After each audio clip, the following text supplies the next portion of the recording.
Hey everyone, this year I'm doing a series of public discussions on the future of the internet and society and some of the big issues around that.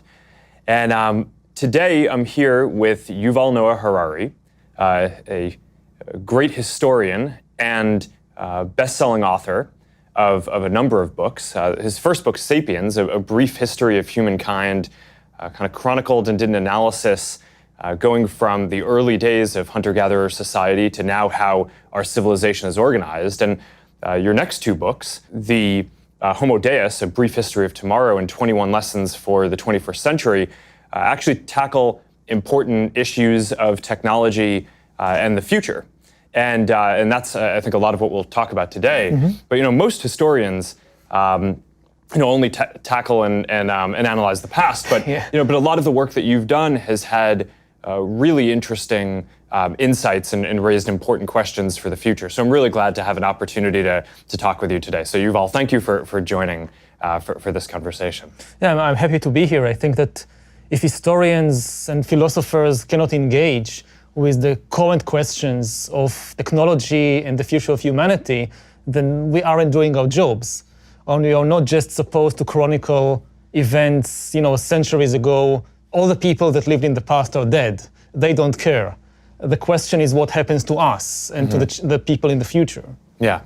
All right, so all the questions that you've outlined, where should we start here? I mean, I think one of the big topics that we've talked about is around this dualism around whether, with all of the technology and progress that has been made, are people coming together and are we becoming more unified, or is our world becoming more fragmented? Mm-hmm. And so I'm curious to start off by how you're thinking about that. And I mean, that's probably a big area. We could probably spend most of the time on that topic.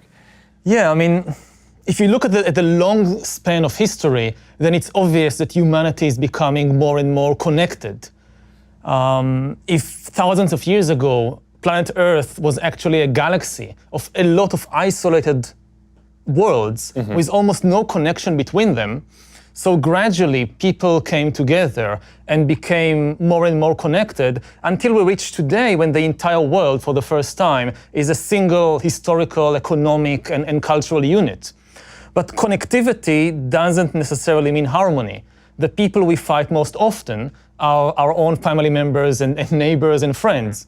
So it's really a question of, are we talking about connecting people or are we talking about harmonizing people? Connecting people can lead to a lot of conflicts. And when you look at the world today, you see this duality, for example, in the rise of walls, which we talked about earlier when we met, which for me is something that I just can't figure out what is happening, because you have all this new connecting technology and the internet and virtual realities and social networks. And then one of the top political issues becomes building walls. And not just cyber walls or firewalls, building stone walls. Like the most Stone Age technology is suddenly the most advanced technology. So how to make sense of this world, which is more connected than ever, but at the same time is building more walls than ever before? Yeah, well, I think one of the interesting questions is around whether there's actually so much of a conflict between these ideas of people becoming more connected and this fragmentation that you talk about. I mean, one of the things that it seems to me is that in the 21st century, in order to address the biggest opportunities and challenges that humanity has, right? So I think it's both opportunities, spreading prosperity, spreading peace, scientific progress, as well as some of the big challenges, right? Addressing climate change, making sure that, on the flip side, that diseases don't spread and there aren't epidemics and things like that. We really need to be able to come together and have the world be more connected. But at the same time, that only works if we as individuals have our economic and social and spiritual needs met. And so one way to think about this is in terms of fragmentation, but another way to think about it is in terms of personalization, right? And I just think about, when I was growing up, one of the big things that I think that the internet enables is for people to connect with groups of people who share their real values and interests. And it wasn't always like this, right? Before the internet, you were really tied to your physical location. And I just think about how when I was growing up, I grew up in a town of about 10,000 people, and there were only so many different clubs or activities that you could do. So I grew up, like a lot of the other kids, playing Little League baseball. And I kind of think about this in retrospect. It's like, I'm not really into baseball. I'm not really an athlete. So why did I play Little League when my real passion was programming computers? And the reality was that growing up, there was no one else really in my town who was into programming computers. So I didn't have a peer group or a club that I could do that. It wasn't until I went to boarding school and then later college where I actually was able to meet people who were into the same things as I am. And now I think with the internet, that's starting to change, right? And now you have the ability to not just be tethered to your physical location, but to find people who have more niche interests and different kind of subcultures and communities on the internet, which I think is a really powerful thing. But it also means that me growing up today, I probably wouldn't have played Little League. And you can think about me playing Little League as that could have been a unifying thing where there weren't that many things in my town, so that was a thing that brought people together. So maybe if I was creating or if I was a part of a community online that might have been more meaningful to me, getting to know real people, but around programming, which is my real interest, you would have said that our community growing up would have been more fragmented, right? And people wouldn't have had the same kind of sense of physical community. So when I think about these problems, one of the questions that I wonder is maybe fragmentation and personalization or finding what you actually care about are two sides of the same coin.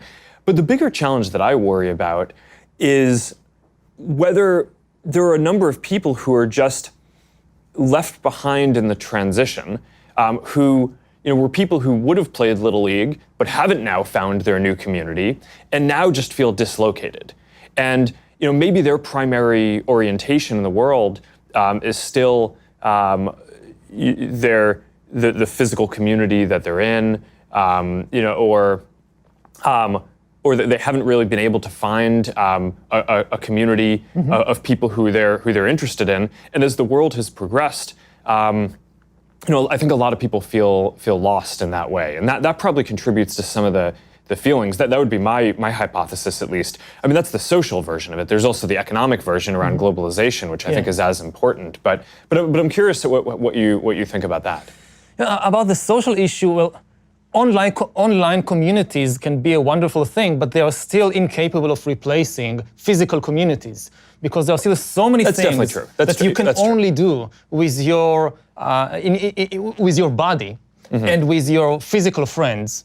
And you can travel with your mind throughout the world, but not with your body. And there is a huge questions about the costs and benefits there, and also the ability of people to just escape things they don't like in online communities, but you can't do it in real offline communities. You can unfriend your Facebook friends, but you can't unneighbor your neighbors. They are still there. Yeah. You can take yourself and move to another country if you have the means, but most people can't.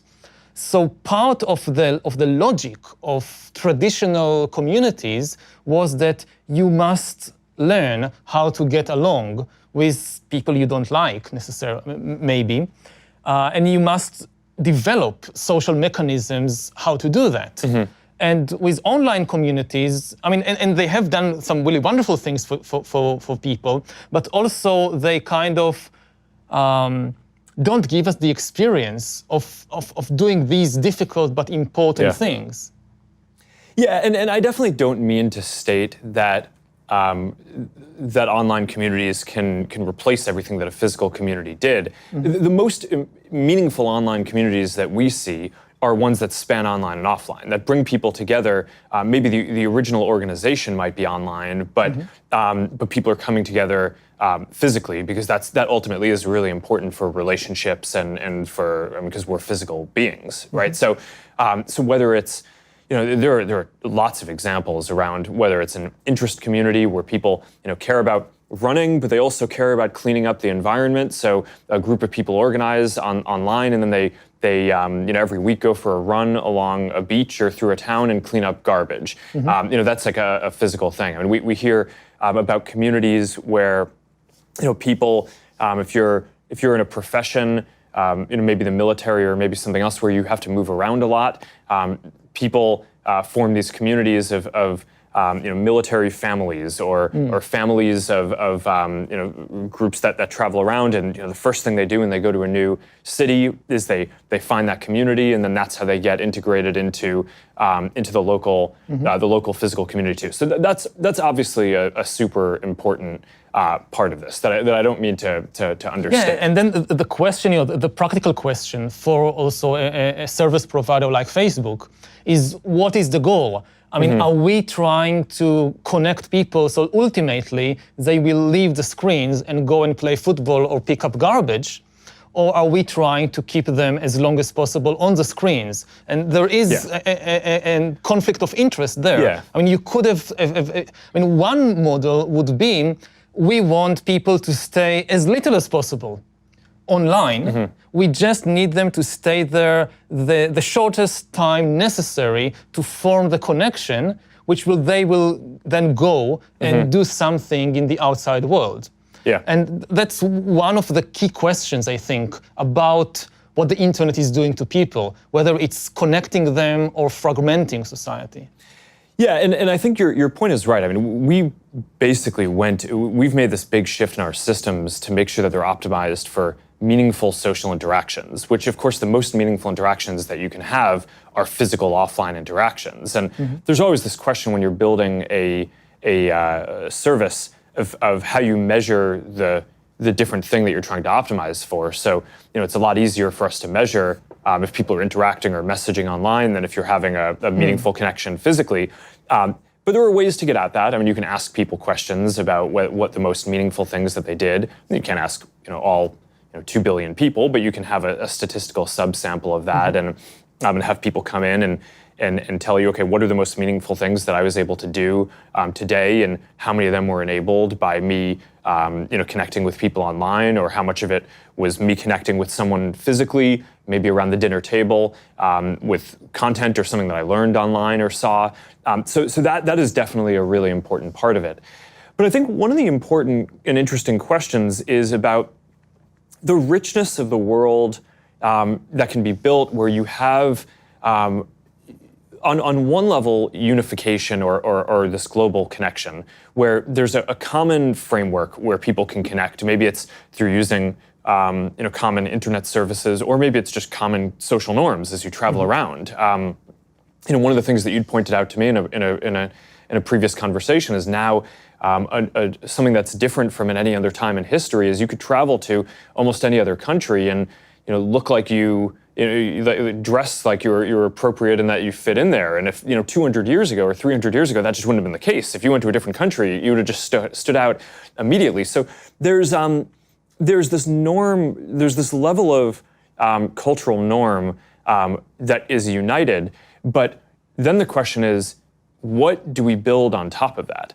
And I think one of the things that a broader kind of set of cultural norms or shared values and framework enables is a richer set of subcultures and subcommunities and people to actually go find the things that they're interested in lots of different communities to be created that wouldn't have existed before. Going back to my story before, it wasn't just my town that had Little League. I think when I was growing up, basically every town had very similar things. There's a Little League in every town, and maybe instead of every town having Little League, there should be Little League should be an option. But if you wanted to do something that not that many people were interested in my case, programming, in other people's case, maybe interest in some part of history or some part of art, that there just may not be another person in your 10,000 person town who share that interest.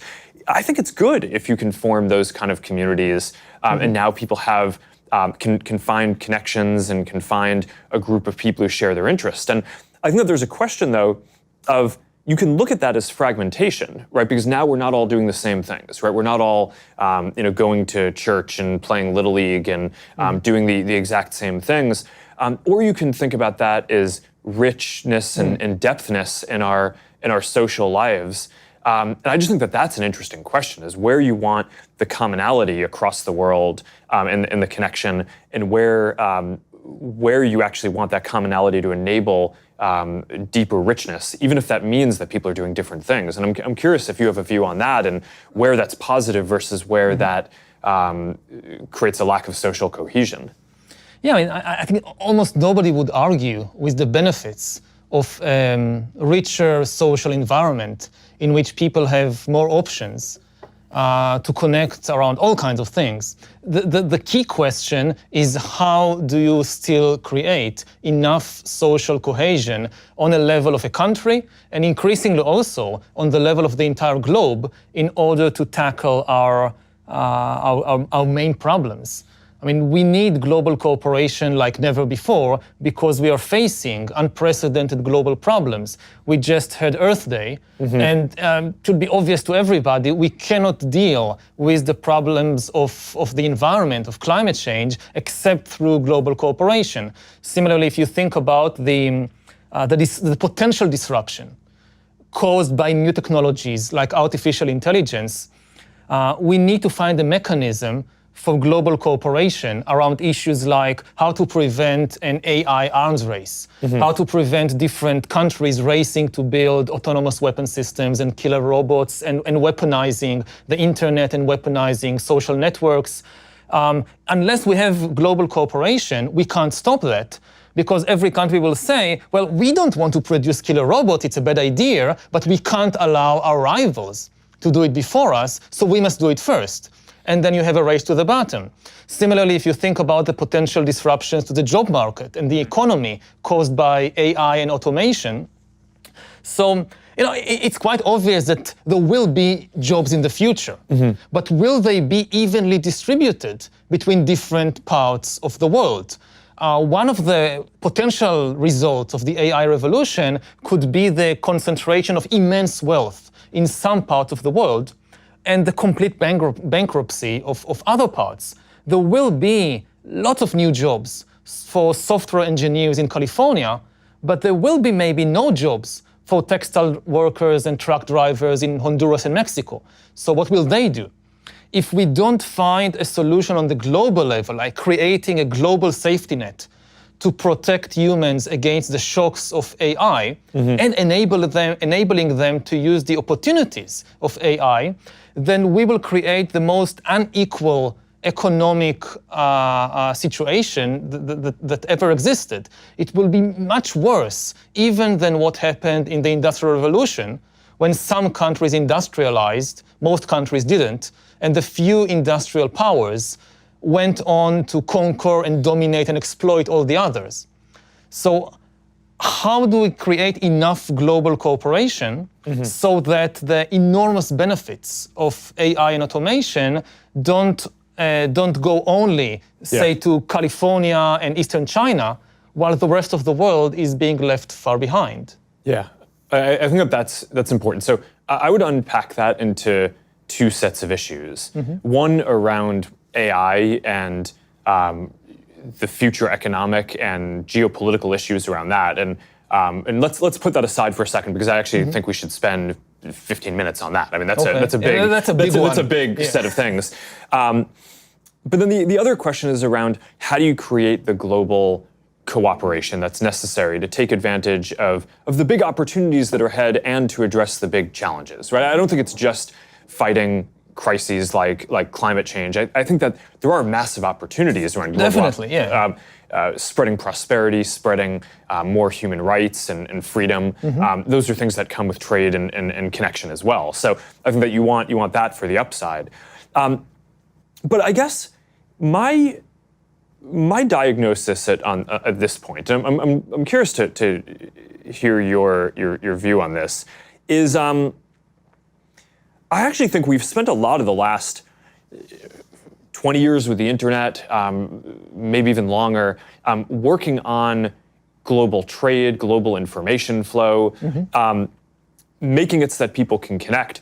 I actually think the bigger challenge at this point is making it so that in addition to that global framework that we have, making it so that things work for people locally, right? Because I think that there's this dualism here where you need both, right? If you resort to just kind of local tribalism, then you miss the opportunity to work on the really important global issues. But if you have a global framework, but people feel like it's not working for them at home, or some set of people don't feel like that's not working, then they're not politically going to support the global collaboration that needs to have happen. And I think there's the social version of this, which we talked about a little bit before, where people are now able to find communities that match their interests more, but some people haven't found those communities yet, and are left behind as some of the more physical communities. And some of these communities are quite nasty also, so we shouldn't forget that. Yes, so I think they should be, yes. Although I would argue that people joining kind of extreme communities is largely a result of not having healthier communities and not having healthy economic progress for individuals. I think most people, when they feel good about their lives, they don't seek out extreme communities. So there's a lot of work that I think we, as an internet platform provider, need to do to lock that down even further. But I actually think creating prosperity is probably one of the better ways at a macro level to go at that. But I guess I would maybe just stop there a little. People that feel good about themselves have done some of the most terrible things in human history. I mean, we shouldn't confuse people feeling good about themselves and about their lives with people being benevolent and kind and so forth. And also, they wouldn't say that their ideas are extreme. And we have, so many examples throughout human history, from the Roman Empire to slave trade in the modern age and colonialism, that people, that they had a very good life. They had a very good family life and social life. They were nice people. I mean, I guess, I don't know, most Nazi voters were also nice people. If you meet them for a cup of coffee and you talk about your kids, they are nice people. And they think good things about themselves, and maybe some of them can have very happy lives. And even the ideas that we look back and say, this was terrible, this was extreme, they didn't think so. Again, if you just think about colonialism. But World War II, and that came through a period of intense economic and social disruption after the Industrial Revolution. Let's put aside the extreme example. Let's just think about European colonialism in the 19th century. So people say in Britain, in the late 19th century, they had the best life in the world at the time. And they didn't suffer from an economic crisis or disintegration of society or anything like that. And they thought that by going all over the world and conquering and changing societies in India, in Africa, in Australia, they were bringing lots of good to the world. And I'm just saying that so that we are more careful about not confusing the good feelings people have about their life. It's not just miserable people suffering from poverty and economic crisis. Well, I think that there's a difference between the example that you're using of a wealthy society going and colonizing or doing different things that had different negative effects. That wasn't the fringe in that society. I guess what I was more reacting to before was your point about people becoming extremist. I would argue that in those societies, that wasn't those people becoming extremists. You can have a long debate about any part of history and whether the direction that a society chose to take is positive or negative and the ramifications of that. But I think today we have a specific issue, which is that more people are seeking out solutions at the extremes. And I think a lot of that is because of a feeling of dislocation, both economic and social. So that, now I think that there's a lot of ways that you go at that. And I think part of it, I mean, as someone who's running one of the internet platforms, I think we have a special responsibility to make sure that our systems aren't encouraging that. But I think broadly, the more macro solution for this is to make sure that people feel like they have that grounding and that sense of purpose and community, and that their lives are, and that they have opportunity. And I think that, statistically, what we see in sociologically is that when people have those opportunities, they don't, on balance, as much seek out those kind of groups. And I think that there's the social version of this. There's also the economic version. I mean, this is the basic story of globalization. Is on the one hand, it's been extremely positive for bringing a lot of people into the global economy, right? People in India and Southeast Asia and across Africa who wouldn't have previously had access to a lot of jobs in the global economy now do. And there's been probably the greatest, at a global level, inequality is way down, right? Because hundreds of millions of people have come out of poverty, and that's been positive. But the big issue has been that in developed countries, there have been a large number of people who are now competing with all these other people who are joining the economy, and jobs are moving to these other places. So a lot of people have lost jobs. For some of the people who haven't lost jobs, there's now more competition for those jobs for people internationally. So their wages, that's one of the factors I would. The analyses have shown that's preventing more wage growth, and there are 5 to 10% of people, according to a lot of the analyses that I've shown, who are actually in absolute terms worse off because of globalization. Now, that doesn't necessarily mean that globalization for the whole world is negative. I think in general it's been on balance positive, but the story we've told about it has probably been too optimistic in that we've only talked about the positives and how it's good as this global movement to bring people out of poverty and create more opportunities. And the reality, I think, has been that it's been net very positive. But if there are 5 or 10% of people in the world who are worse off, there's 7 billion people in the world. So that's many hundreds of millions of people. The majority of whom are likely in the most developed countries in the U.S. and across Europe. That's going to create a lot of political pressure on those in those countries. So in order to have a global system that works, it feels like you need it to work at the global level, but then you also need individuals in each of the member nations in that system to feel like it's working for them too. And that recurses all the way down. So in local cities and communities, people need to feel like it's working for them, both economically and socially. So I guess at this point, the thing that I worry about, and I've rotated a lot of Facebook's energy to try to focus on this, is our mission used to be connecting the world. Now it's about helping people build communities and bring people closer together. And a lot of that is because I actually think that the thing that we need to do to support more global connection at this point is making sure that things work for people locally. That in a lot of ways we've made it so that the internet, so that an emerging creator can. But how do you balance working it locally for people in the American Midwest and at the same time working it better for people in Mexico, South America, or Africa? I mean, part of the imbalance is that when people in Middle America are angry, everybody pays attention, because they have their finger on the button. But if people in Mexico or people in Zambia feel angry, we care far less, because they have far less power.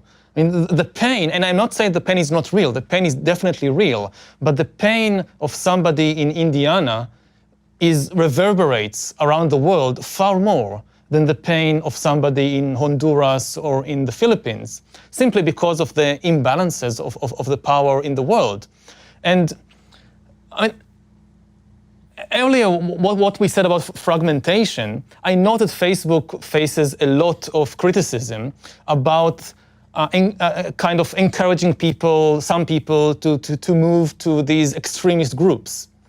But that's a big problem, but I don't think it's the main problem. I think also it's something that you can solve if you put enough energy into that. That is something you can solve. But this is the problem that gets most of the attention now. What I worry more, again, not just about Facebook, about the entire direction that the new internet economy and the new tech economy is going towards, is increasing inequality between different parts of the world, which is not the result of extremist ideology, but the results of a certain economic and political model.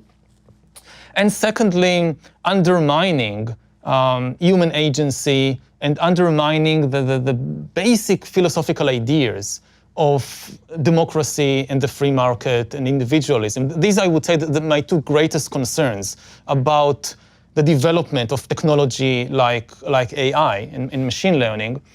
And this will continue to be a major problem, even if we find solutions to the issue of social extremism in particular groups. Mm-hmm.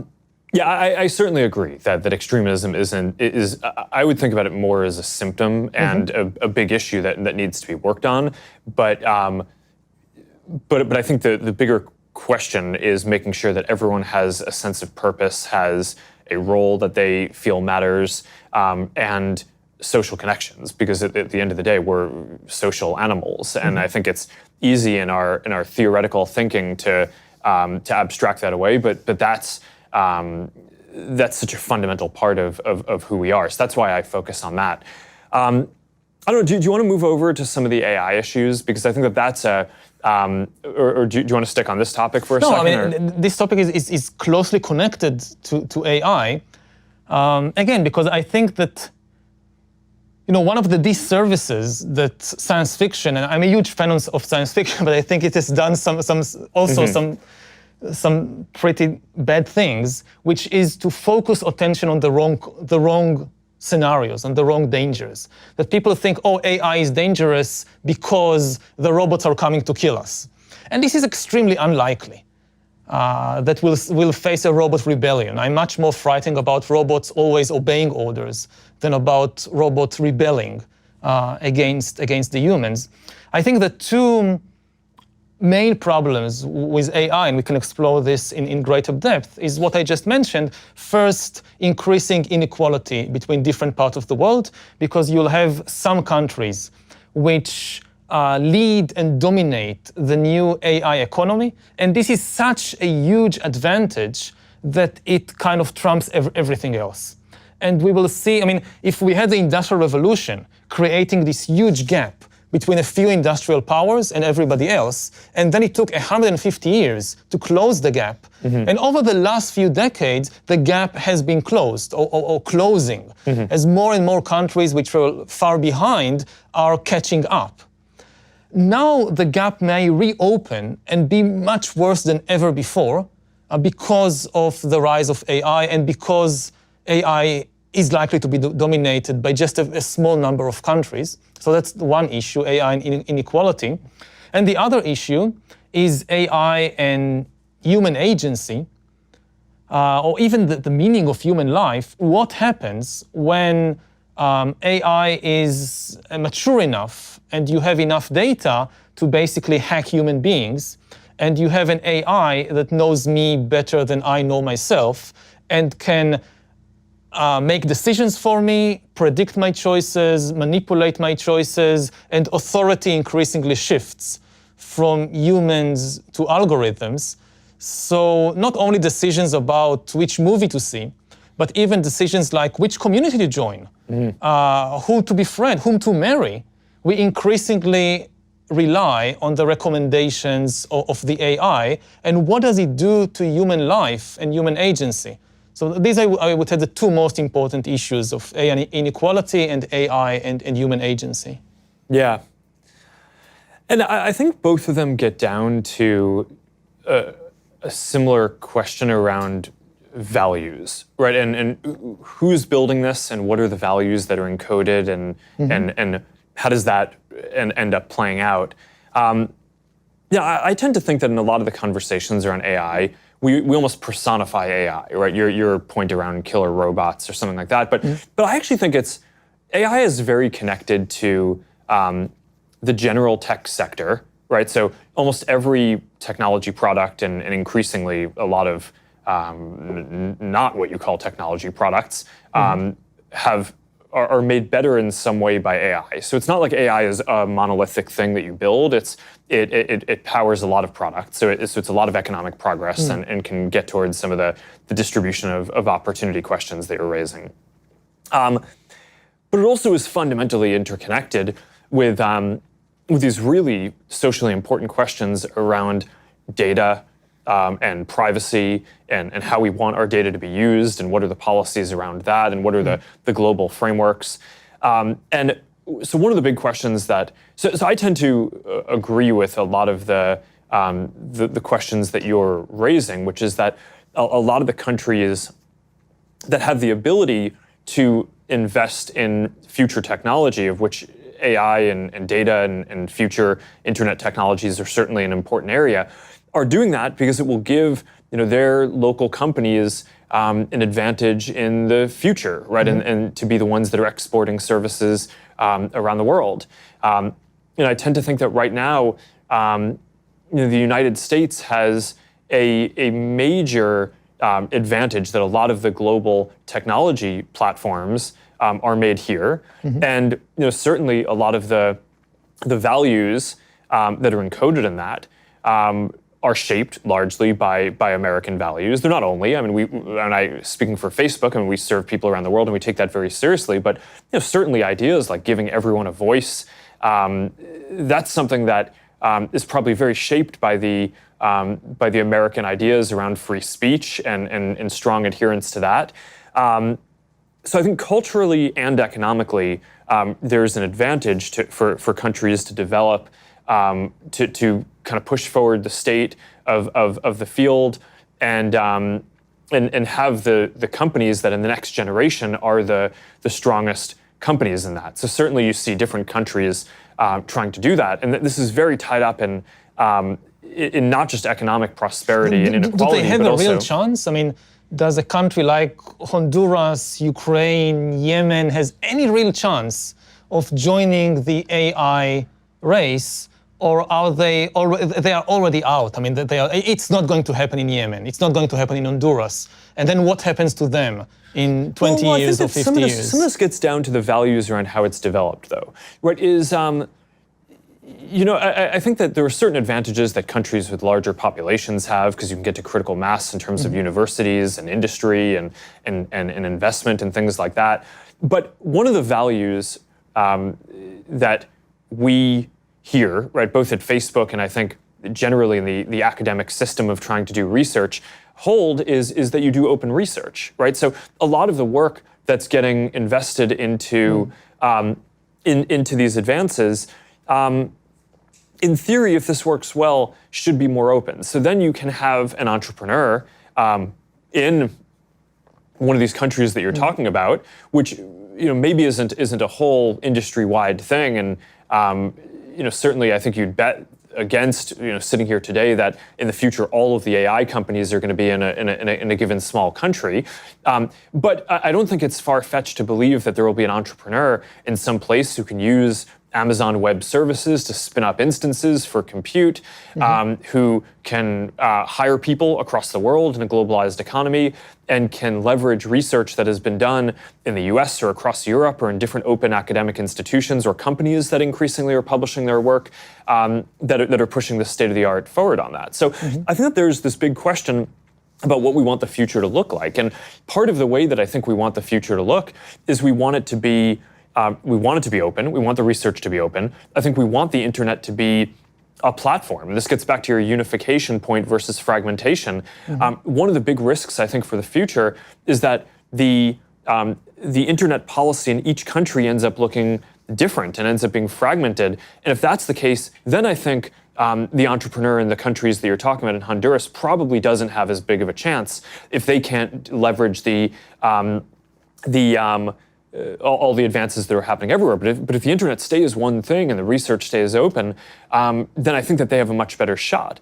So when I look towards the future, one of the things that I just get very worried about is the values that I just laid out are not values that all countries share. And when you get into some of the more authoritarian countries and their data policies, they're very different from the kind of regulatory frameworks that that across Europe and across a lot of other people are talking about or have put into place. And just to put a finer point on it, and recently I've come out and I've been very vocal that I think that more countries should adopt a privacy framework like GDPR in Europe. And a lot of people, I think, have been confused about this. They're like, well, why are you arguing for more privacy regulation? Why now, given that in the past you weren't as positive on it?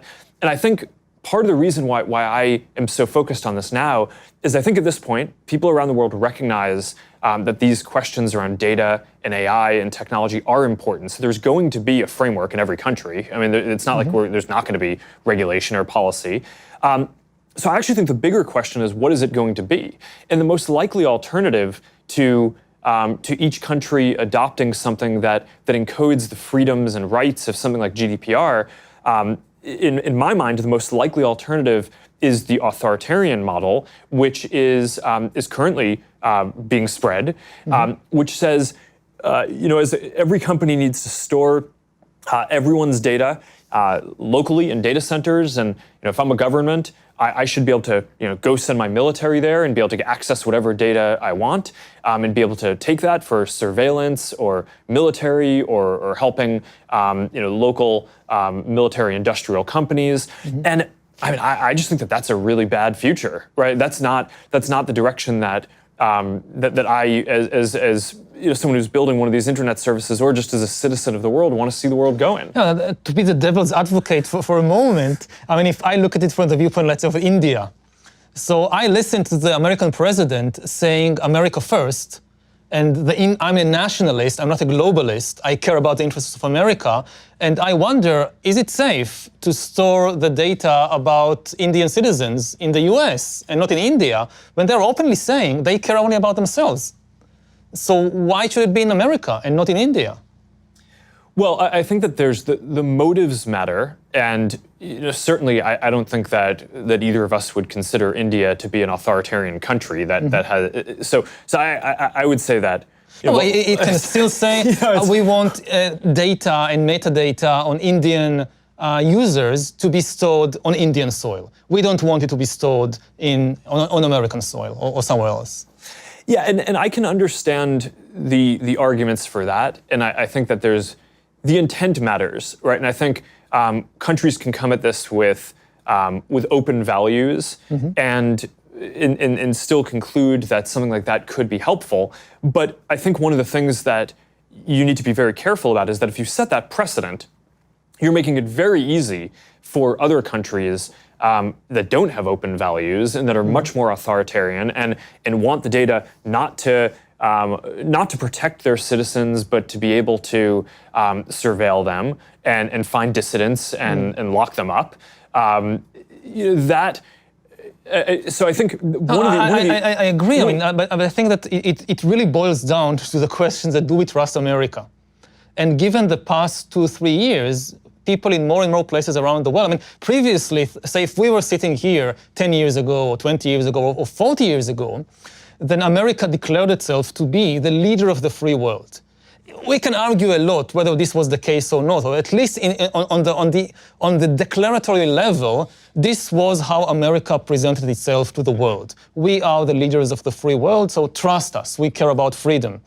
But now we see a different America. America which doesn't want even to be, again, it's not a question of even what they do, but how America presents itself no longer as the leader of the free world, but as a country which is interested above all in itself and in its own interests. And just this morning, for instance, I read that the US is considering having a veto on the UN resolution against using sexual violence as a weapon of war. And the US is the one that thinks of vetoing this. And as somebody who is not a citizen of the US, I ask myself, can I still trust America to be the leader of the free world if America itself says, I don't want this role anymore? Well, I think that that's a somewhat separate question from the direction that the internet goes in, because I mean GDPR, the framework that I'm advocating, that it would be better if more countries adopted something like this, because I think that that's just significantly better than the alternatives, a lot of which are these more authoritarian models. I mean, GDPR originated in Europe, right? So it's not an American invention. And I think in general, these values of openness in research, of cross-border flow of ideas and trade, that's not an American idea, right? I mean, that's a global philosophy for how the world should work. And I think that the alternatives to that are, at best, fragmentation, right, which breaks down the global model on this. At worst, a growth in authoritarianism for the models of how this gets adopted. And that's where I think that the precedents on some of this stuff get really tricky. I mean, you're I think doing a good job of playing devil's advocate in the conversation because you're bringing all of the counter arguments that I think someone with good intent might bring to argue, hey, maybe a different set of data policies is something that we should consider. The thing that I just worry about is that what we've seen is that once a country puts that in place, that's a precedent that then a lot of other countries that might be more authoritarian use to basically be a precedent to argue that they should do the same things, and then that spreads, and I think that that's bad, right? And that's one of the things that that is the person running this company. I'm quite committed to making sure that we play our part in pushing back on that and keeping the internet as one platform. So I mean, one of the most important decisions that I think I get to make is the person running this company is, where are we going to build our data centers and store data? And we've made the decision that we're not going to put data centers in countries that we think have weak rule of law, where people's data may be improperly accessed, and that could put people in harm's way. And I mean, there have been a lot of questions around the world around questions of censorship, and I think that those are really serious and important. I mean, a lot of the reason why I build what we build is because I care about giving everyone a voice, giving people as much voice as possible. So I don't want people to be censored. At some level, these questions around data and how it's used and whether authoritarian governments get access to it, I think are even more sensitive because if you can't say something that you want, that is highly problematic. That violates your human rights, I think, in a lot of cases. It stops progress. But if a government can get access to your data, then it can identify who you are and go lock you up and hurt you and hurt your family and cause real physical harm in ways that are just really deep. So I do think that people running these companies have an obligation to try to push back on that and fight establishing precedents which will be harmful, even if a lot of the initial countries that are talking about some of this have good intent. I think that this can easily go off the rails. And when you talk about in the future AI and data, which are two concepts that are just really tied together, I just think the values that comes from, and whether it's part of a more global system, a more democratic process, a more open process, that's one of our best hopes for having this work out well. If it comes from repressive or authoritarian countries, then I just think that's going to be highly problematic in a lot of ways.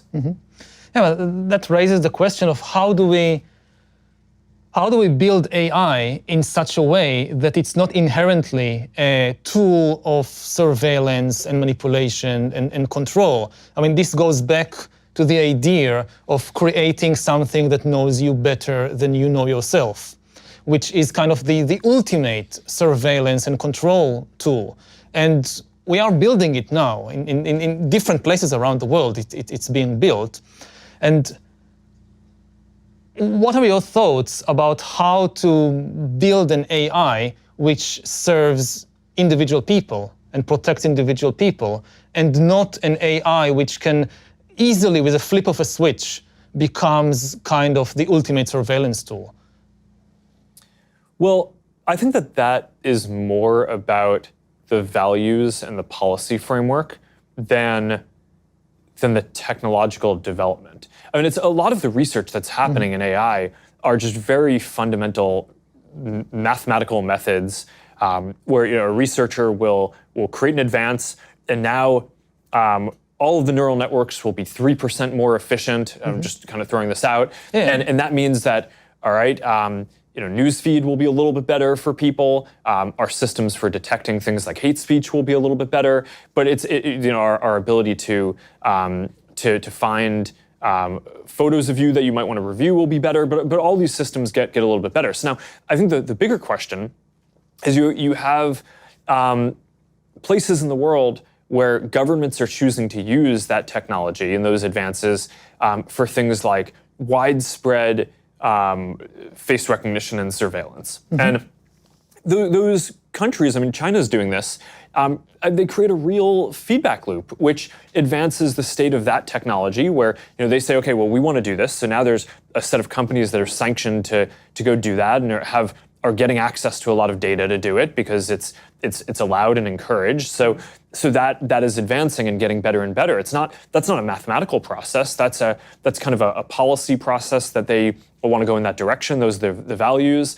and it's an economic process of the feedback loop and development of those things compared to in countries that might say, hey, that kind of surveillance isn't what we want. Those companies just don't exist as much, right? Or don't get as much support. I don't know. I mean, my home country of Israel is, at least for Jews, it's a democracy. And it's one of the leaders of the world in surveillance technology. And we basically have one of the biggest laboratories of surveillance technology in the world, which is the occupied territories. And exactly these kinds of systems are being developed there and exported all over the world. So given my personal experience back home, again, I don't necessarily trust that just because a society in its own inner workings is, say, democratic, that it will not develop and spread these kinds of technologies. Yeah, I agree. It's not clear that a democratic process alone solves it, but I do think that it is mostly a policy question, right? A government can quite easily make the decision that they don't want to support that kind of surveillance, and then the companies that they would be working with to support that kind of surveillance would be out of business, and then, or at the very least, have much less economic incentive to continue that technological progress. So that dimension of the growth of the technology gets stunted compared to others, and that's generally the process that I think you want to follow broadly, right? Technological advance isn't by itself good or bad. I think it's the job of the people who are shepherding it, building it, and making policies around it to have policies and make sure that their effort goes towards amplifying the good and mitigating the negative use cases. And that's how I think you end up bending these industries and these technologies to be things that are positive for humanity overall. And I think that's a normal process that happens with most technologies that get built. But I think what we're seeing in some of these places is not the natural mitigation of negative uses. In some cases, the economic feedback loop is pushing those things forward, but I don't think it has to be that way. But I think that that's not as much a technological decision as it is a policy decision. I fully agree, but I mean, every technology can be used in different ways, for good or for bad. You can use the radio to broadcast music to people, and you can use the radio to broadcast Hitler giving a speech to millions of Germans. The radio doesn't care. The radio just carries whatever you put in it. So yeah, it is a policy decision, but then it just raises the question, how do we make sure that the policies are the right policies in a world when it is becoming more and more easy to manipulate and control people on a massive scale like never before? I mean, the new technology, it's not just that we invent a technology and then we have good democratic countries and bad authoritarian countries, and the question is, what will they do with the technology? The technology itself could change the balance of power between democratic and totalitarian systems. Yeah. And I fear that the new technologies are giving an inherent advantage, not necessarily overwhelming, but they do tend to give an inherent advantage to totalitarian regimes, because the biggest problem of totalitarian regimes in the 20th century, which eventually led to their downfall, is that they couldn't process the information efficiently enough. If you think about the Soviet Union, so you have this model, an information processing model, which basically says we take all the information from the entire country, move it to one place, to Moscow, there it gets processed, decisions are made in one place, and transmitted back as commands. This was the Soviet model of information processing. And versus the American version, which was, no, we don't have a single center. We have a lot of organizations and a lot of individuals and businesses, and they can make their own decisions. In the Soviet Union, there is somebody in Moscow. If I live in some small farm or kolkhoz in Ukraine, there is somebody in Moscow who tells me how many radishes to grow this year, because they know. And in America, I decide for myself with, I get signals from the market and I decide. And the Soviet model just didn't work well because of the difficulty of processing so much information quickly with 1950s technology. And this is one of the main reasons why the Soviet Union lost the Cold War to the United States. But with the new technology, it might become, it's not certain, but one of my fears is that the new technology suddenly makes central information processing far more efficient than ever before, and far more efficient than distributed data processing. Because the more data you have in one place, the better your algorithms, and so on and so forth. And this kind of tilts the balance between totalitarianism and democracy in favor of totalitarianism. And I wonder, what are your thoughts on this issue? Well, I'm more optimistic about about democracy in this. I think the way that the democratic process needs to work is people start talking about these problems, and then even if it seems like it starts slowly in terms of people caring about data issues and technology policy, because it's a lot harder to get everyone to care about it than it is just a small number of decision makers. So I think that the history of democracy versus more totalitarian systems is it always seems like the totalitarian systems are going to be more efficient and the democracies are just going to get left behind. But smart people, people start discussing these issues and caring about them. And I do think we see that people do now care much more about their own privacy, about data issues, about the technology industry. People are becoming more sophisticated about this. They realize that that having a lot of your data stored can both be an asset because it can help provide a lot of benefits and services to you, but increasingly maybe it's also a liability because there are hackers and nation states who might be able to break in and use that data against you or exploit it or reveal it. So maybe people don't want their data to be stored forever. Maybe they want it to be reduced in permanence. Maybe they want it all to be end-to-end encrypted as much as possible in their private communications. People really care about this stuff in a way that they didn't before. And that's certainly over the last several years, that's grown a lot. So I think that conversation is the normal democratic process. And I think what's going to end up happening is that by the time you get people broadly aware of the issues and on board, that is just a much more powerful approach, where then you do have people in a decentralized system who are capable of making decisions, who are smart, who I think will generally always do it better than too centralized of an approach. And here is, again, a place where I worry that personifying AI and saying AI is a thing, right? That an institution will develop, and it's almost like a sentient being. I think mischaracterizes what it actually is, right? It's a set of methods that make everything better, let me retract that. That's way too broad. It's a lot of technological processes more efficient, and I think that's. But that's the worry. It makes that's not just for centralized folks, right? In our context, so we build our business is this ad platform, and a lot of the way that can be used now is we have 90 million small businesses that use our tools.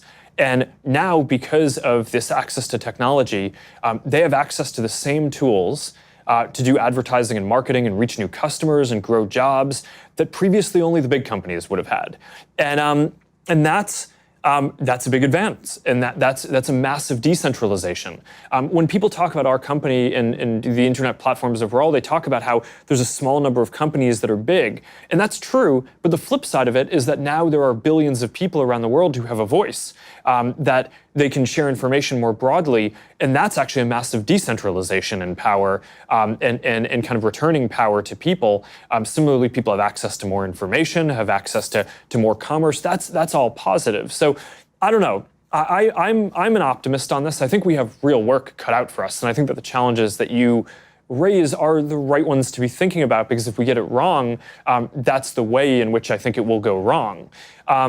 But I don't know. I think that the historical precedent would say that at all points, where there was the competition between the US and Japan in the 80s and the 70s, or the Cold War before that, or different other times, people always thought that the democratic model, which is slow to mobilize, but very strong once it does, and once people get bought into a direction and understand the issue, I do think that will continue to be the best way to spread prosperity around the world and make progress in a way that meets people's needs. And that's why when we're talking about internet policy, when you're talking about economic policy, I think spreading regulatory frameworks that encode those values, I think is one of the most important things that we can do. But it starts with raising the issues that you are and having people be aware of the potential problems. Yeah, I agree that in the last few decades, it was the case that open democratic systems were better and more efficient. And this, again, one of my fears is that it might have made us a bit complacent, because we assume that this is kind of a law of nature, that distributed systems are always better and more efficient than centralized systems. And we grew up in a world in which there was kind of this, to do the good thing morally was also to do the efficient thing economically and politically. And a lot of countries liberalized their economy, their society, their politics over the last 50 years, more because they were convinced of the efficiency argument than of the deep moral argument. And what happens if efficiency and morality suddenly split? Which have happened before in history. I mean, the last 50 years are not representative of the whole of history. We had many cases before in human history in which repressive, centralized systems were more efficient, and therefore you got these repressive empires. And there is no law of nature which says that this cannot happen again. And again, my fear is that the new technology might tilt that balance. And just by making central data processing far more efficient, it could give a boost to totalitarian regimes.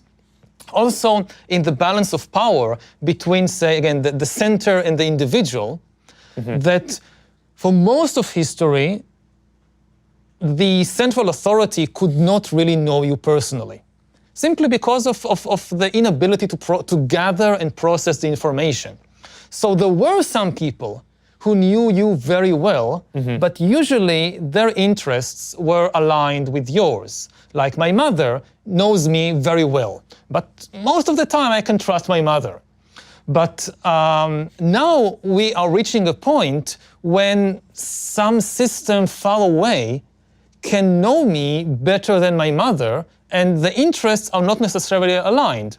Now, yes, we can use that also for good, but what I'm pointing out that this is a kind of power that never existed before, and it could empower totalitarian and authoritarian regimes to do things that was simply technically impossible until today. Yeah. And if you live in an open democracy, so okay, you can rely on all kinds of mechanisms to protect yourself. But thinking more globally about this issue, I think a key question is, how do you protect human attention from being hijacked by malevolent players who know you better than you know yourself, who know you better than your mother knows you? And this is a question that we never had to face before, because we never had, usually the malevolent players just didn't know me very well. Yeah, okay, so there's a lot in what you were just talking about. I mean, I think in general, one of the things that, I do think that there is a scale effect where one of the best things that we could do if we care about these open values and having a globally connected world, I think making sure that the critical mass of the investment in new technologies encodes those values is really important. So that's one of the reasons why I care a lot about not supporting the spread of authoritarian policies to more countries, and either inadvertently doing that or setting precedents that enable that to happen. Because I think that the more development that happens in the way that is more open, where the research is more open, where people have where the policy making around it is more democratic, I think that that's going to be positive. So I think kind of maintaining that balance ends up being really important. And one of the reasons why I think democratic countries over time tend to do better on serving what people want is because there's no metric to optimize the society, right? It's when you talk about efficiency, a lot of what people are talking about is economic efficiency, right? Are we increasing GDP? Are we increasing jobs? Are we decreasing poverty? And those things are all good, but I think part of what the democratic process does is people get to decide on their own which of the dimensions in society matter the most to them in their lives. If you can hijack people's attention and manipulate them, then people deciding on their own just doesn't help, because I don't realize it, that somebody manipulated me to think that this is what I want. And we are reaching the point when, for the first time in history, you can do that on a massive scale. So again, I speak a lot about the issue of free will in this regard. And the people that are easiest to manipulate are the people who believe in free will and who simply identify with whatever thought or desire pops up in their mind, because they cannot even imagine that this desire is not the result of my free will. This desire is the result of some external manipulation. Now, it may sound paranoid, and for most of history, it was probably paranoid because nobody had this kind of ability to do it on a massive scale. But here, like in Silicon Valley, the tools to do that on a massive scale have been developed over the last few decades. And they may have been developed with the best intentions. Some of them may have been developed with the intention of just selling stuff to people and selling products to people. But now the same tools that can be used to sell me something I don't really need can now be used to sell me a politician I really don't need, or an ideology that I really don't need. It's the same tools, it's the same hacking the human animal and manipulating what's happening inside. Yeah, okay, so there's a lot going on here. I think that when designing these systems, I think that there's the intrinsic design, which you want to make sure that you get right, and then there's preventing abuse, which I think is something that there's two types of questions that people raise. I mean, one is, we saw what the Russian government tried to do in the 2016 election. That's clear abuse. We need to build up really advanced systems for detecting that kind of interference in the democratic process and more broadly, being able to identify when people are standing up networks of fake accounts that are not behaving in a way that normal people would, to be able to weed those out and work with law enforcement and election commissions and folks all around the world and intelligence community to be able to coordinate and be able to deal with that effectively. So stopping abuse is certainly important. But I would argue that the even more, the deeper question is about the intrinsic design of the systems, Yeah, right? exactly. So not just fighting the abuse. And there, I think that the incentives are more aligned towards a good outcome than a lot of critics might say. And here's why. I think that there's a difference between what people want first order and what they want second order over time, right? So right now you might just consume a video because you think it's silly or fun, and you wake up and or you kind of look up an hour later and you've watched a bunch of videos and you're like, well, what happened to my time? And okay, so maybe in the narrow short-term period, you consumed some more content. And maybe you saw some more ads, so it seems like it's good for the business, but it actually really isn't over time, because people make decisions based on what they find valuable. And what we find, at least in our work, is that what people really want to do is connect with other people, right? It's not just passively consume content. So we've had to find and constantly adjust our systems over time to make sure that we're rebalancing it so that way you're interacting with people, so that way we make sure that we don't just measure systems in the signals in the system, like what are you clicking on, because that that could get you into a bad local optimum. Yeah. But instead we bring in real people to tell us what their real experience is in words, right? Not just kind of filling out scores, but also telling us, what were the most meaningful experiences you had today. What content was the most important? What interaction did you have with a friend that mattered to you the most? And was that connected to something that we did? And if not, then we go and try to do the work to figure out how we can facilitate that. And what we find is that, yeah, in the near term, maybe showing some people some more viral videos might increase time, right? But over the long term, it doesn't. It's not actually aligned with our business interest or the long-term social interest. So in strategy terms, that would be a stupid thing to do. And now I think a lot of people think that businesses are just very short-term oriented and that we only care about, people think that businesses only care about the next quarter profit.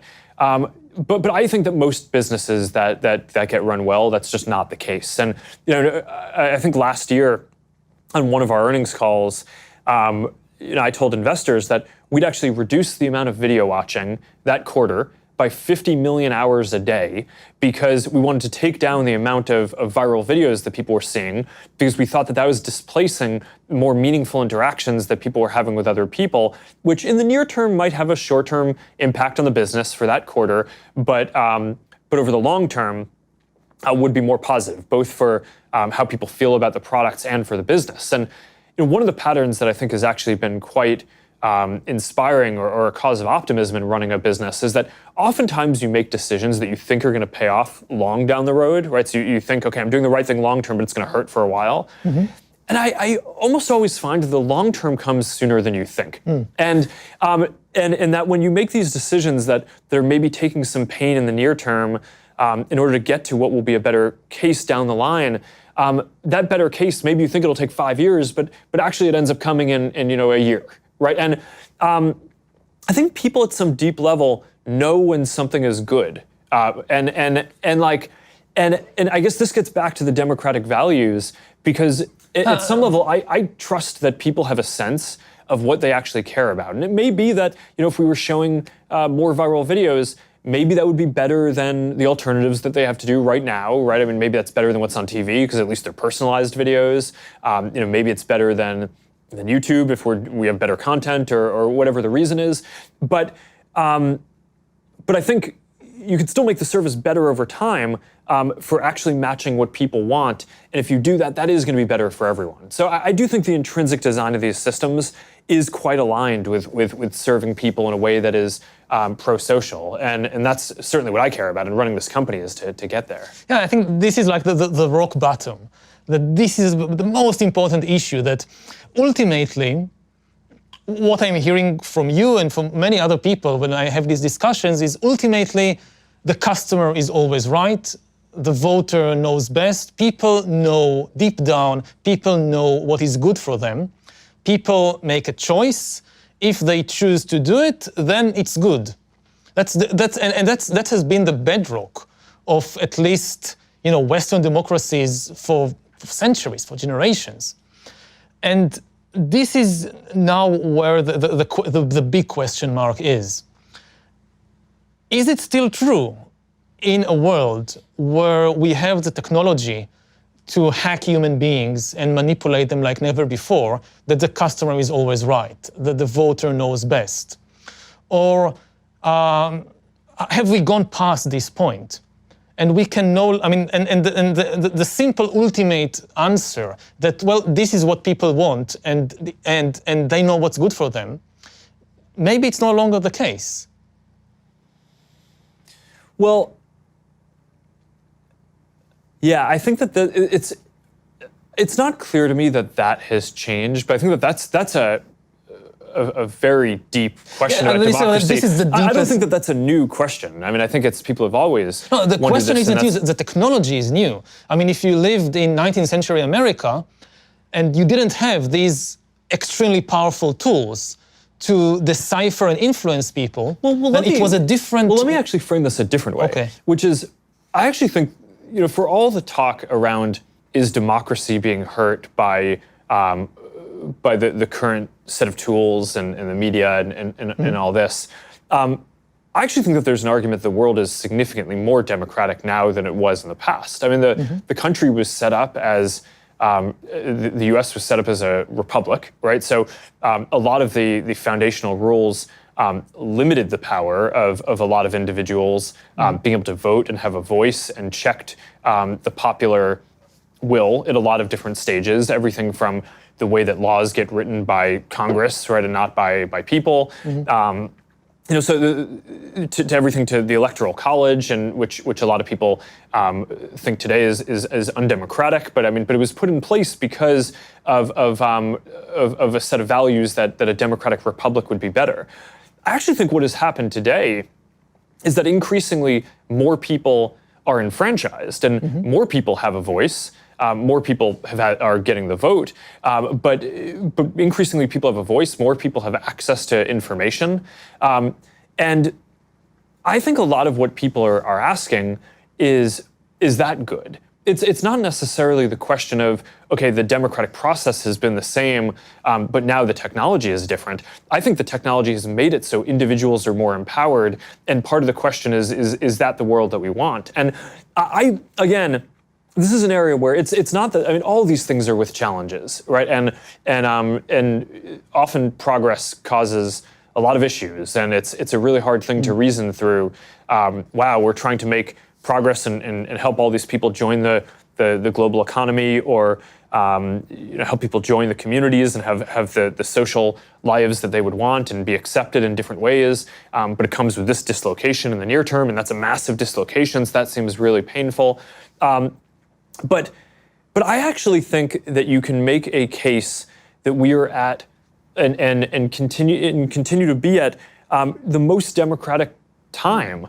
And I think that overall, in the history of our country at least, when we've gotten more people to have the vote, and we've gotten more representation, and we've made it so people have access to more information, and more people can share their experiences, I do think that that's made the country stronger and has helped progress. And it's not that this stuff is without issues. It has massive issues, but that's at least the pattern that I see, and why I'm optimistic about a lot of the work. I agree that more people have more voice than ever before, both in the US and globally. I think you're absolutely right. My concern is to what extent we can trust the voice of people, to what extent I can trust my voice. We have this picture of the world, that I have this voice inside me which tells me what is right and what is wrong. And the more I'm able to express this voice in the outside world and influence what's happening, and the more people can express their voices, it's better, it's more democratic. But what happens if at the same time that more people can express their voices, it's also easier to manipulate your inner voice? To what extent you can really trust that the thought that just popped up in your mind is the result of some free will, and not the result of an extremely powerful algorithm that understands what's happening inside you and knows how to push the buttons and press the levers and is serving some external entity. And it has planted this thought or this desire that you now express. So it's two different issues of giving people voice and trusting. And again, I'm not saying I know everything, but all these people that now join the conversation, we cannot trust their voices. I'm asking this about myself, to what extent I can trust my own inner voice. And I spend 2 hours meditating every day. And I go on these long meditation retreats. And my main takeaway from that is it's craziness inside there. And it's so complicated. And the simple, naive belief that the thought that pops up in my mind, this is my free will, this was never the case.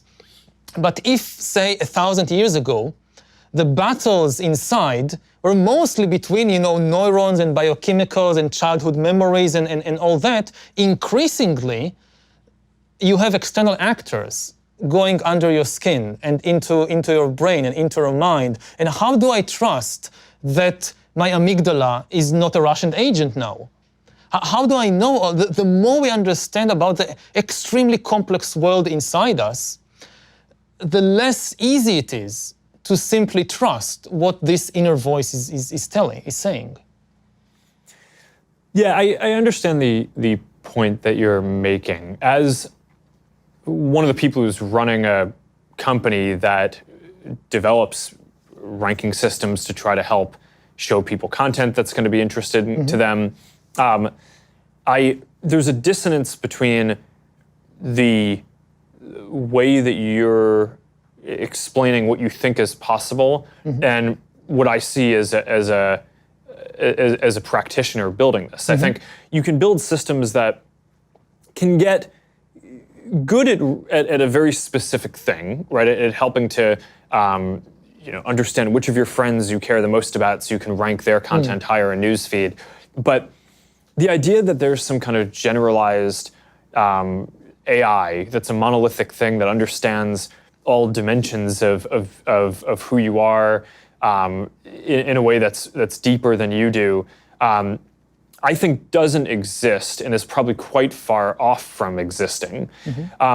So there's certainly abuse of the systems that I think needs to be, that I think is more of a policy and values question, which is, on Facebook, you're supposed to be your real identity. So if you have, to use your example, Russian agents or folks from the government, the IRA, who are posing as someone else and saying something, and you see that content, but you think it's coming from someone else, then that's not an algorithm issue. I mean, that's someone abusing the system and taking advantage of the fact that you trust that on this platform, someone is generally going to be who they say they are. So you can trust that the information is coming from someplace and kind of slipping in the back door that way. And that's the thing that we certainly need to go fight. But I don't know. As a broad matter, I do think that there's this question of to what degree are the systems, and this kind of brings it full circle to where we started on is it fragmentation or is it personalization? Is the content that you see, if it resonates, is that because it actually just more matches your interests, or is it because you're being incepted and convinced of something that you don't actually believe and is dissonant with your interests and your beliefs? And certainly all the psychological research that I've seen and the experience that we've had is that when people see things that don't match what they believe, they just ignore it, right? So certainly there can be an evolution that happens where a system shows information that you're going to be interested in, and if that's not managed well, that has the risk of pushing you down a path towards adopting a more extreme position or evolving the way you think about it over time. But I think most of the content, it resonates with people because it resonates with their lived experience, and to the extent that people are abusing that, and either trying to represent that they're someone who they're not, or trying to take advantage of a bug in human psychology where we might be more prone to an extremist idea. That's our job in either policing the platform, working with governments and different agencies, and making sure that we design our systems and our recommendation systems to not be promoting things that people might engage with in the near term, but over the long term will regret and resent us for having done that. And I think it's in our interest to get that right. And for a while, I think we didn't understand the depth of some of the problems and challenges that we face there. And there's certainly still a lot more to do. And when you're up against nation states, I mean, they're very sophisticated, so they're going to keep on evolving their tactics. But the thing that I think is really important is that the fundamental design of the systems, I do think, in our incentives are aligned with helping people connect with the people they want, have meaningful interactions, not just getting people to watch a bunch of content that they're going to resent later that they did that, and certainly not making people have more extreme or negative viewpoints than what they actually believe. So maybe I can try and summarize my view on that. We have two distinct dangers coming out of the same technological tools. We have the easier danger to grasp, which is of extreme totalitarian regimes of a kind we haven't seen before. And this could happen in different countries, maybe not in the US, but in other countries, that these tools, you say that these are abuses, but in some countries, this could become the norm. That you are living from the moment you are born in this system that constantly monitors and surveils you and constantly kind of manipulates you from a very early age to adopt particular ideas, views, habits, so forth, in a way which was never possible before. And this is like the full-fledged totalitarian dystopia, which could be so effective that people would not even resent it because they will be completely aligned with the values or the ideals of the system. It's not 1984 where you need to torture people all the time. No, if you have agents inside their brain, you don't need the external secret police. So that's one danger. It's like the full-fledged totalitarianism. Then in places like the US, the more immediate danger or problem to think about is what is increasingly people refer to as surveillance capitalism, that you have these systems that constantly interact with you and come to know you, and it's all supposedly in your best interests to give you better recommendations and better advice. So it starts with recommendation for which movie to watch and where to go on vacation.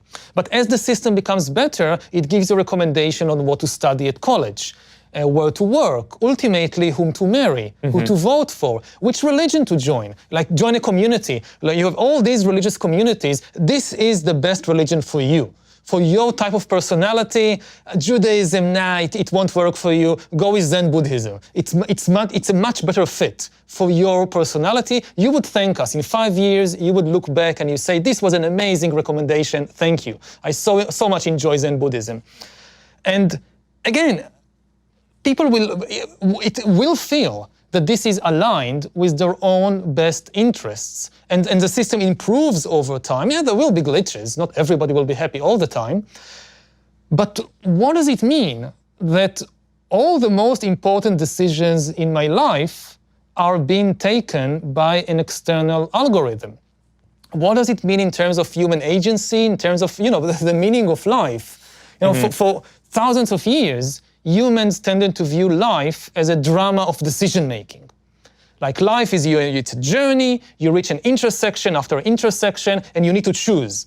Some decisions are small, like what to eat for breakfast, and some decisions are really big, like whom to marry. And almost all of art and all of religion is about that. Like almost whether it's a Shakespeare tragedy or a Hollywood comedy, it's about the hero or heroine needing to make a big decision, to be or not to be, to marry X or to marry Y. And what does it mean to live in a world in which increasingly we rely on the recommendations of algorithms to make these decisions until we reach a point when we simply follow them all the time or most of the time. And they make good recommendations. I'm not saying that this is some abuse, something sinister. No, they're good recommendations. But we don't have a model for understanding what is the meaning of human life in such a situation. Well, I think the biggest objection that I'd have to both of the ideas that you just raised is that we have access to a lot of different sources of information, a lot of people to talk to about different things. And it's not just like there's one set of recommendations or a single recommendation that gets to dominate what we do, and that gets to be overwhelming, either in the totalitarian or the capitalist model of what you were saying.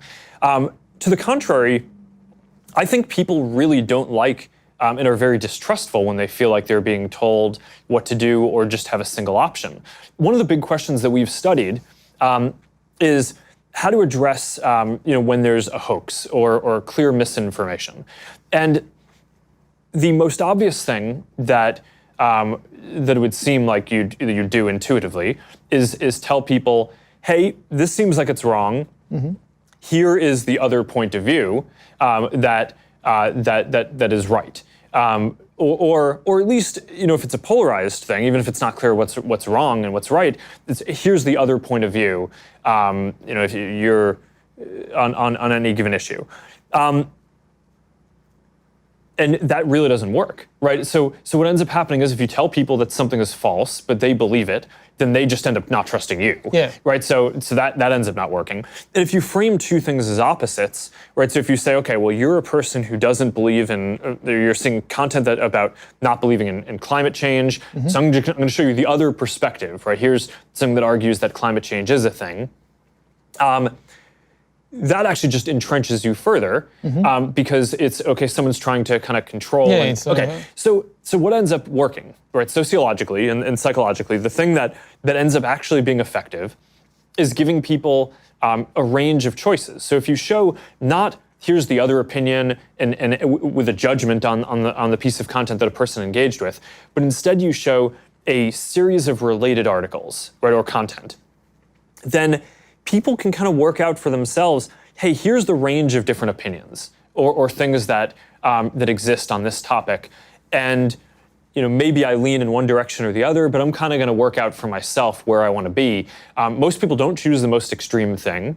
And people end up feeling like they're informed and can make a good decision. Mm-hmm. So at the end of the day, I think that's the architecture and the responsibility that we have, is to make sure that the work that we're doing gives people more choices, that it's not a single opinion that can kind of dominate anyone's thinking, mm-hmm. But where you can connect to hundreds of different friends, and even if most of your friends share your religion or your political ideology, you're probably going to have 5 or 10% of friends who come from a different background, who have different ideas, and at least that's getting in as well. So you're getting a broader range of views. Mm-hmm. So I think that these are really important questions, and it's not like there's an answer that is going to fully solve it one way or another. Definitely but not. But I think that these are the right things to talk through. We've been going for 90 minutes, so we probably should wrap up. But I think we have a lot of material to cover in the next one of these that hopefully we'll get to do at some point in the future. And thank you so much for coming and joining and doing this. This has been a really interesting series of important topics to discuss. Yeah, so thank you for hosting me, and for being open about these very difficult questions, which I know that you being the head of a global corporation, I can just sit here and speak whatever I want, but you have many more responsibilities on your head. So I appreciate that kind of you putting yourself on the firing line and dealing with these questions. Thanks. All right. Thank you. Yeah.